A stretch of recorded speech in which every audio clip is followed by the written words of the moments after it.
Here is a project. 10 years of work, every file, every version. You change a line, and you commit. You change another, and you commit again. Every version you have ever saved is still in here, and any one of them comes back in an instant. Now look closer, Watson. That entire decade of history hides inside a single folder, .git, and it is astonishingly small. So where did it all go? The answer is absurd, and it is true. Git never saved a single one of your changes. Not one. Give me the handful of commands most people never run, and I will show you what it is truly hiding, a database that speaks only in fingerprints. So watch what Git actually does. I take one line of content, the words test content, and I hand it to Git. Git does not file it under a name. It runs the content through a hash, a function that turns any input into one short fingerprint. Out comes 40 characters, D670, and so on. And here is the trick, Watson. That fingerprint becomes the address. The content is filed under its own hash. Put the same content in, and you always get the same fingerprint out, the same address. Content goes in, a key comes out, and the key is where it lives. That is not version control, Watson. That is a key value store. Before we go deeper, the map of the scene. Everything lives in that one folder, .git, and it has 4 rooms. Objects, the vault, where every fingerprinted thing is stored. Refs, the pointers, little notes that say you are here. Head, the note marking which one you are on right now.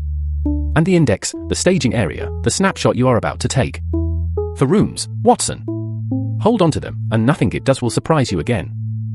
That stored object has a name, the blob. And it makes the perfect witness, because it knows almost nothing. Not the file's name. Not its folder. Not the date you saved it. Only the content itself. Which leads somewhere strange. If the very same lines appear in 10 different files, they all produce the same fingerprint, so Git stores them once.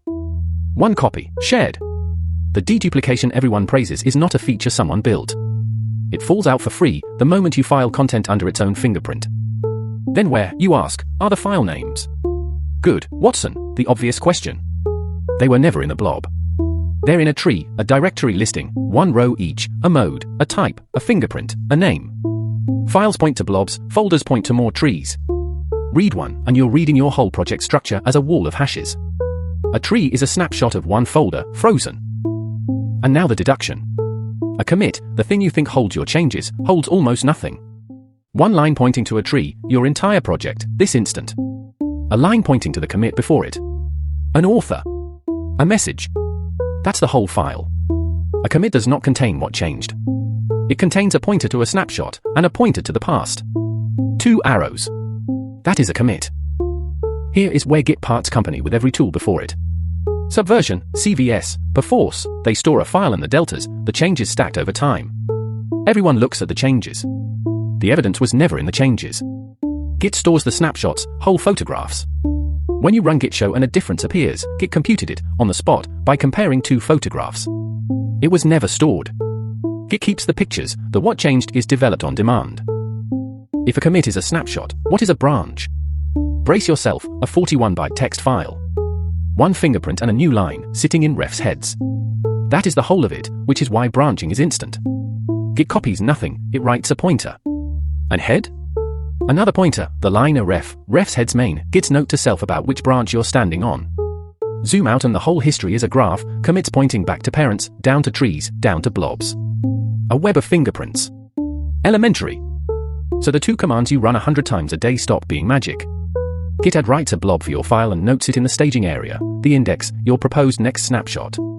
Git commit freezes that index into tree objects, writes a commit pointing at the root tree with your last commit as parent, and nudges the branch pointer forward 1 step. Add builds the evidence. Commit files the case, and moves the marker. And now every command you feared stops being magic. Git reset? You move a branch pointer to an older commit, reset soft moves only the pointer, reset mixed also resets the index, reset hard wipes your working changes too. The commits don't move, you do. Git rebase?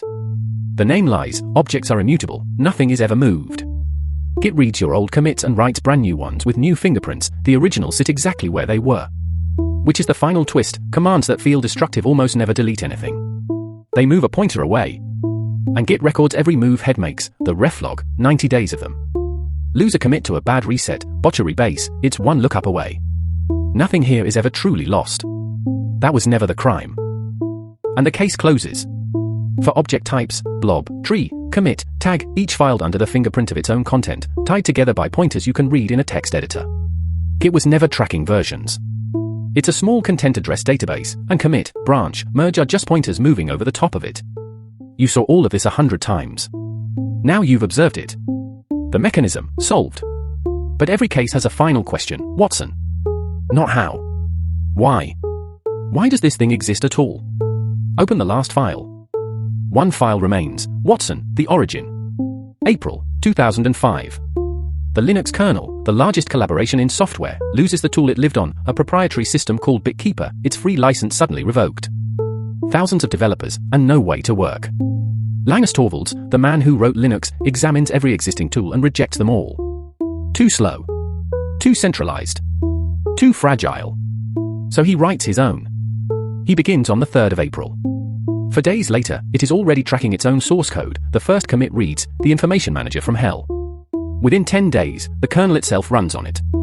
He called it Git, British slang for an unpleasant man, because, he said, he names everything after himself.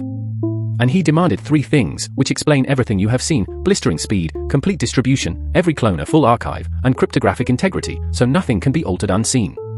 That is why Git is content addressed. That July, he handed it to Junio Hameno, who guards it to this day. And so the field manual writes itself. Every command is now just a move on the board you have learned. Git add writes a blob and updates the index. Git commit freezes a tree, writes a commit, and advances a branch. Git branch writes a 41-byte pointer. Git checkout moves head. Git merge writes one commit with 2 parents. Git tag pins a name to a commit. And beneath them, the plumbing that proves it all, hash object, cat file, lstree, the tools that let you read the database with your own eyes. Learn the 4 objects and the pointers, and there is no magic left in Git. Only moves.